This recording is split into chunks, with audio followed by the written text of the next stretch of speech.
The train came panting through the forest and into the flat brown plain. The engine whistled piercingly, and a few cows moved off the track.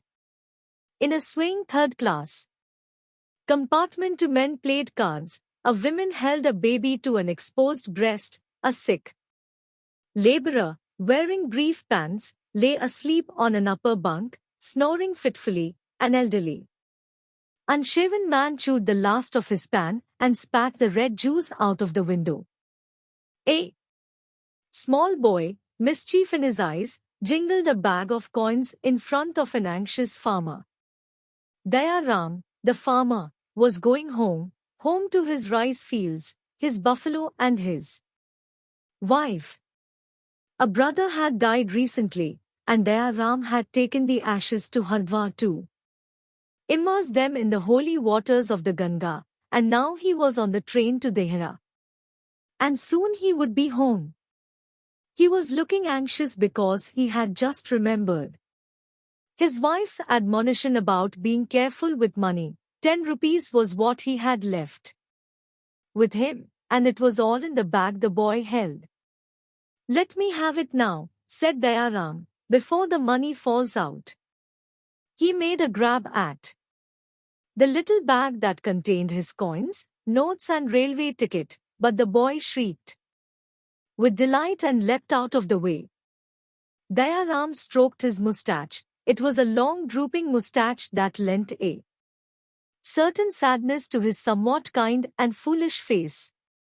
He reflected that it was his own fault for having started the game. The child had been sulky and morose, and, to cheer him up, Daya Ram had begun jingling his money.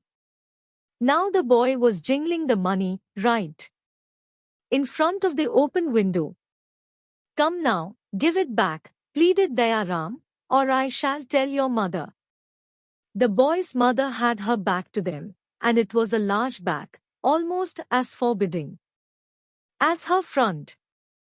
But the boy was enjoying his game and would not give up the bag. He was exploiting to the full Daya Ram's easygoing tolerant nature, and kept bobbing up and down on the seat, waving the bag in the poor man's face.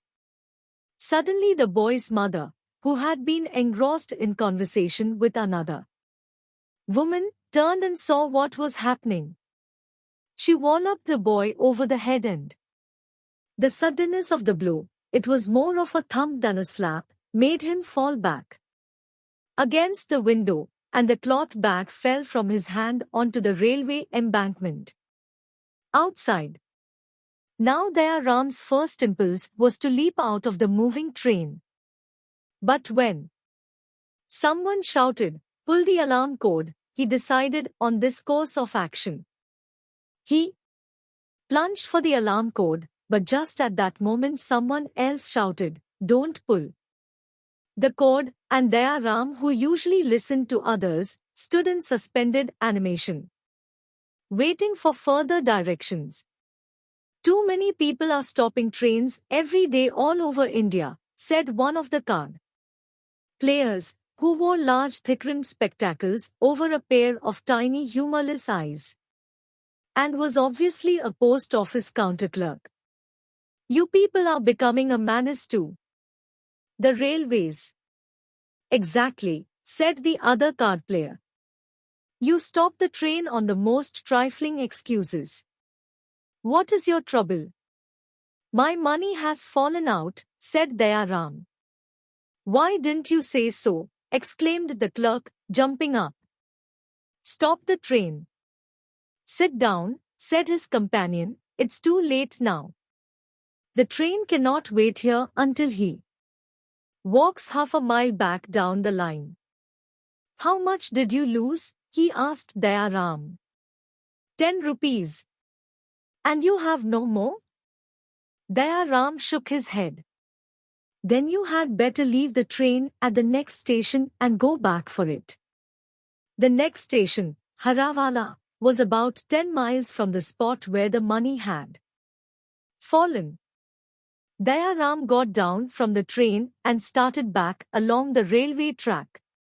He was a well-built man, with strong legs and a dark, burnished skin. He wore a vest and dhoti, and had a red cloth tied round his head.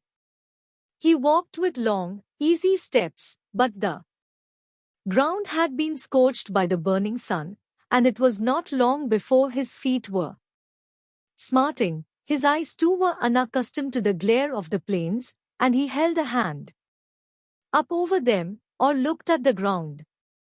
The sun was high in the sky, beating down on his bare arms and legs. Soon his body was running with sweat, his vest was soaked through and sticking to his skin. There were no trees anywhere near the lines, which ran straight to the hazy blue horizon.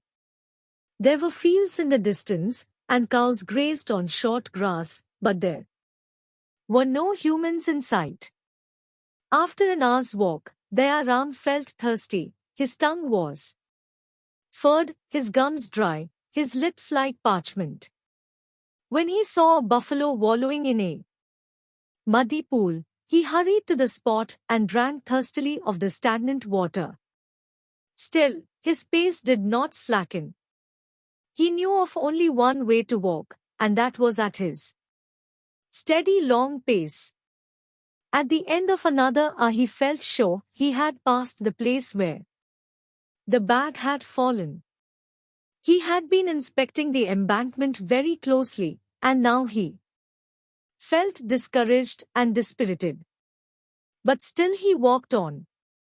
He was worried more by the thought of his wife's attitude than by the loss of the money or the problem of the next meal.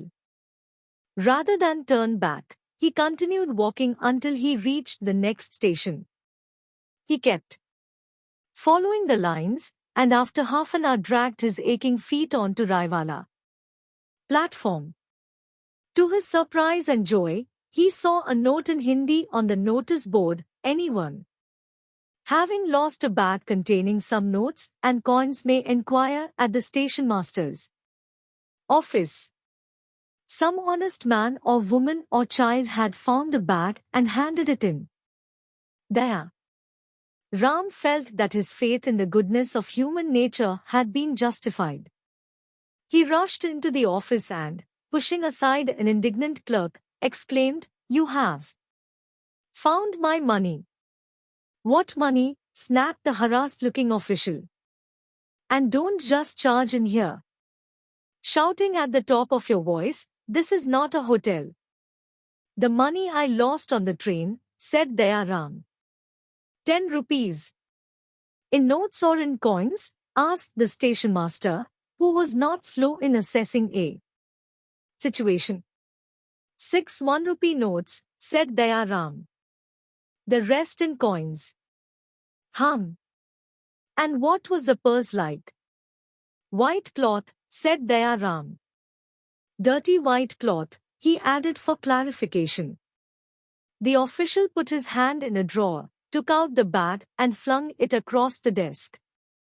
Without further parley, Dayaram scooped up the bag and burst through the swing doors, completely revived after his fatiguing march. Now he had only one idea: to celebrate, in his small way, the recovery of his money. So, he left the station and made his way through a sleepy little bazaar to the nearest tea shop. He sat down at a table and asked for tea and a hookah. The shopkeeper placed a record on a gramophone, and the shrill music shattered the afternoon silence of the bazaar. A young man sitting idly at the next table smiled at Dayaram and said, "You are looking happy, brother." Dayaram beamed. "I lost my money and found it," he said simply. "Then you should celebrate with something stronger than tea," said the friendly stranger with a wink. "Come on into the next room." He took Dayaram by the arm and was so comradely that the older man felt pleased and flattered.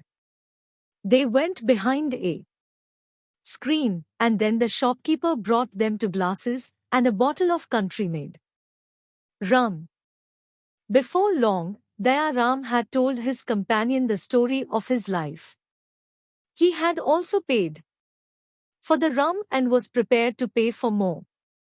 But two of the young man's friends came in and suggested a card game, and Daya Ram, who remembered having once played a game of cards in his youth, showed enthusiasm. He lost sportingly, to the tune of 5 rupees. The rum had such a benevolent effect on his already genial nature that he was quite ready to go on playing until he had lost everything, but the shopkeeper came in hurriedly with the information that a policeman was hanging about outside. Daya Ram's table companions promptly disappeared. Daya Ram was still happy. He paid for the hookah and the cup of tea he hadn't had, and went lurching into the street. He had some vague intention of returning to the station to catch a train, and had his ticket in his hand. By now his sense of direction was so confused that he turned down a side alley and was soon lost in a labyrinth of tiny alleyways. Just when he thought he saw trees ahead, his attention was drawn to a man leaning against a wall and groaning wretchedly. The man was in rags, his hair was tousled, and his face looked bruised. Daya Ram heard his groans and stumbled over to him. "What is wrong?" he asked with concern. "What is the matter with you?" "I have been robbed," said the man, speaking with difficulty. "Two thugs beat me and took my money." "Don't go any further this way." "Can I do anything for you?" said Daya Ram. "Where do you live?" "No, I will be all right," said the man, leaning heavily on Daya Ram. "Just help me to the corner of the road, and then I can find my way." "Do you need anything?" said Daya Ram. "Do you need any money?" No, just help me to those steps." Daya Ram put an arm around the man and helped him across the road, seating him on a step. "Are you sure I can do nothing for you?" persisted Daya Ram. The man shook his head and closed his eyes, leaning back against the wall. Daya Ram hesitated a little, and then left. But as soon as Daya Ram turned the corner, the man opened his eyes. He transferred the bag of money from the fold of his shirt to the string of his pyjamas. Then, completely recovered, he was up and away. Daya Ram discovered his loss when he had gone about 50 yards, and then it was too late. He was puzzled, but was not upset. So many things happened to him today, and he was confused and unaware of his real situation. He still had his ticket, and that was what mattered most. The train was at the station, and Daya Ram got into a half-empty compartment. It was only when the train began to move that he came to his senses and realized what had befallen him. As the engine gathered speed, his thoughts came faster. He was not worried, except by the thought of his wife, and he was not unhappy, but he was puzzled. He was not angry or resentful, but he was a little hurt. He knew he had been tricked, but he couldn't understand why. He had really liked those people he had met in the tea shop of Raiwala, and he still could not bring himself to believe that the man in rags had been putting on an act. "Have you got a biddy?" asked a man beside him, who looked like another farmer. Daya Ram had a biddy. He gave it to the other man and lit it for him. Soon they were talking about crops and rainfall and their respective families, and although a faint uneasiness still hovered at the back of his mind, Daya Ram had almost forgotten the day's misfortunes.